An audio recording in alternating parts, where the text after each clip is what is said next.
We are excited. We're at Walt's Barn. We're talking with Floyd Norman. And Floyd, we know that you worked, uncredited, but I know that you worked for about a year on animation for Mary Poppins. So can you tell us a little bit about that? Like any particular characters or scenes you worked on? Well, when you're doing a film that it's a combination of live action and animation, it's a very complicated process. And I won't get into all of the technical details. But one of the things we have to be concerned about is we are compositing animation with live action. Yes. So that can be very dicey. And we have to animate on what they know in the industry as ones.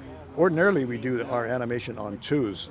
But when you're compositing with live action, every frame has to match the live action frame. So that means it's a long and tedious process. It was a lot of fun, and I enjoyed it. It was great being on the soundstage, working with Dick Van Dyke and Julie Andrews, David Tomlinson and Karen Dautrice, so many others. But they shot all the live action first because they had to get that done. Okay. Then once all the live action was photographed, then it came to us, and we spent another year just doing the animation.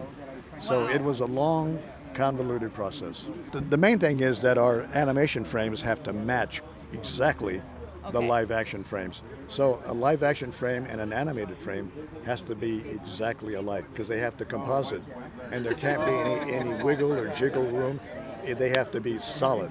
Okay. And that takes a lot of care and concern to do it right.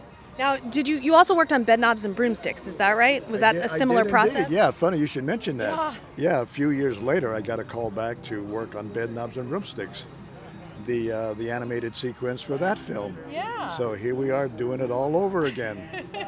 Did you work on the lion or any particular character were you involved with? Oh, it was that soccer game. Yeah, I love that soccer game. There were a bunch of critters in there. There was a lion and I don't know what else. I don't remember. This goes all the way back to the 1970s. Yeah. So I don't even remember what I did. Okay. But I did work on Bedknobs, and it was a lot of fun. It was fun. Okay. Yeah. And then Robin Hood is another one of my favorite anthropomorphic animals. Yeah. Do you happen to remember anything about that one? I know that was the 70s as well. Yeah, it was the early 70s, and I came back to Disney.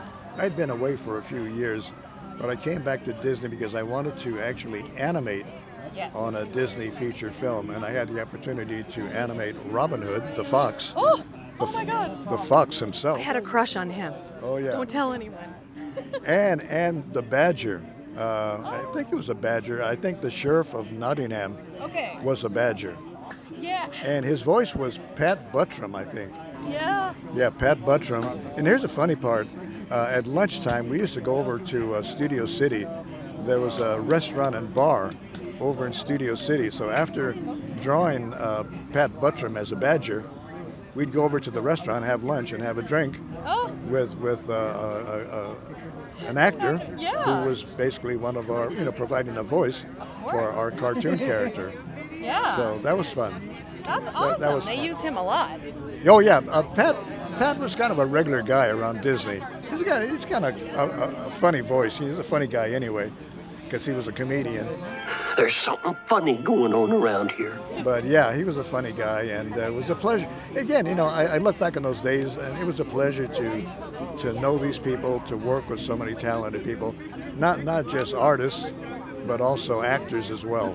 Right. So we're all part of the same business. We're all entertainers. We're all making people laugh, because that's what we do. You're all telling stories, Yeah. storytelling. Is there a particular story that you've told in the past however many years that you really are proud of? That's your seminal work per se. I've worked on so many Disney feature films over the years, and people often ask, "What's your favorite film?" And I said, well, I don't know, but there's some films that sort of stand out, kind of like heads above the others. And one film I did up at Pixar in the, back in the 90s, I guess. And that would be Toy Story 2. And, I was just thinking that was my favorite Pixar film. Yeah, one of my favorite films was Toy Story 2. And I remember working on that film for about About 3 years, Okay. from 1997 to 1999 or whenever it was it got released. But I remember being very proud of that film and very pleased with the way the film touched people. It really seemed to resonate with the audience. And that's what you want to do. When you tell a story, you want that story, you want the characters, you want them to reach out and touch people. And I think we did that with Toy Story 2. Absolutely. I'd heard recently that Toy Story 2 was going to go direct to video, and then they said, oh, it's good enough. But John Lasseter was like, no, we need to make this can be even better. Were you a part of that process of basically plussing it up, like Disney would say? I would like to think so, although I seriously doubt if anything I had to say changed anybody's mind. But I remember from the very beginning when I heard about this story about Woody being kidnapped, and then the toys have to go find him and rescue him and bring him back home. I thought, this is a remarkable story. This is a coming home story. This is a story between choices. Who do you choose? Do you choose fame and fortune and being famous, or do you choose going back to the person who loves you? And I think that those basic themes is what Toy Story 2 was all about. You know, being loved, being rejected, being found and brought home again. That's the story of Jessie. You know, I mean, her tragic story, and kind of a redemption as Jessie comes back and finds a home with Woody and the rest of the toys. And you know, that's what these marvelous stories are all about. Outside of your own work, what are your personal favorite animated films? My all-time favorite Disney film remains Pinocchio. It is a masterpiece. And whenever I look back to the early days, those who came before me, those who kind of like paved the way, I look at the men and women who did this marvelous Disney film back in the 40s called Pinocchio. And what a glorious film it is.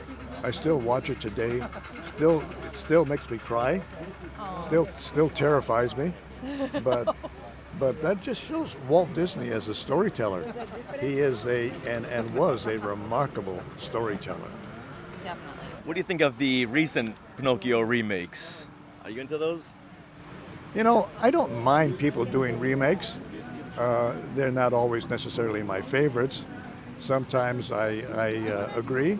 Sometimes I don't quite see eye to eye. I will say that I did have the opportunity to meet and speak with Jon Favreau, who directed that new version of The Jungle Book. And I told John that I very much appreciated what he did with his retelling of The Jungle Book. It wasn't the same as our story, but in many ways he did hit those same beats. And I thought The Jungle Book, as directed by Jon Favreau, was a pretty darn good film. Yeah. You know what? Going back to Mary Poppins, this is pretty much a new technique of marrying live action and animation. How were Dick Van Dyke and Julie Andrews directed? They were going to be dancing with penguins. Did they understand that, or did they just go with it and say, okay, well, we'll see it when it comes out in the theaters, we'll see how it turns out? Yeah, you know, I think our actors who know that they're going to be composited with with animation, I think they knew that they were in for a very odd and weird process, but they were troopers. They took it in stride, and they didn't have to worry too much except hitting their mark and being where they should be at the right time. But it's kind of funny. I was such a part of Mary Poppins, the whole process. I even went to rehearsals, not just the shooting. But when Dick Van Dyke and Julie Andrews and all the others were rehearsing on the rooftops of London, that was all done on the Disney Studio lot. And I was there even at those rehearsals because I wanted to be dead on. When I started my animation, I wanted to be sure everything was going to match up perfectly. And I will tell you, it's kind of strange looking back on it now. Here, Mary Poppins is a story that takes place in London. Well, not a single frame of film was photographed in London. Everything was shot on the Disney Burbank lot, at the Walt Disney Studio. Yeah. So we never shot one frame of film in the UK. So Cherry Tree Lane doesn't actually exist. What? No, that's right. What? Yeah. Oh, man, goodness. Now, when you see little kids dressing up as their favorite Disney character, which one really melts your heart? Oh, I guess everybody has their own favorite. Oh man, I think I can't choose one. I can't choose one. The kids make that choice, and they want to be who they want to be. So I just let them make that choice. But it's all very sweet, and it's all very fun to see. Yeah, there's a little girl over there dressed as Mary Poppins. Oh really? So I thought, oh my goodness, that's so sweet, because I'm sure her parents or grandparents showed her the film, and now she has a new appreciation. And according to this 5-year-old, this is a brand new film. So they're rediscovering these films as if they're brand new films just put out on DVD or Disney Plus. Yeah, to me, I look back on Mary Poppins as a film I worked on back in the 1960s. But for the kids, this is a brand new movie. They've not seen it before. It's not an old movie. It's a new movie. It's fresh. It's brand new, and I think that's kind of a wonderful thing. Yeah. These things never get old.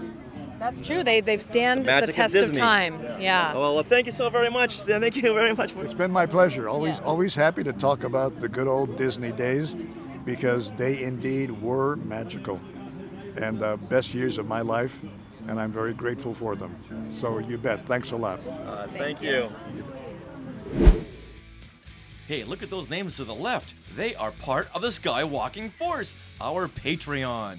Become a producer yourself and check out all the Disney Plus themed bonus content available depending on the level you subscribe. Become a member of the elite Skywalking Force at skywalkingforce.com.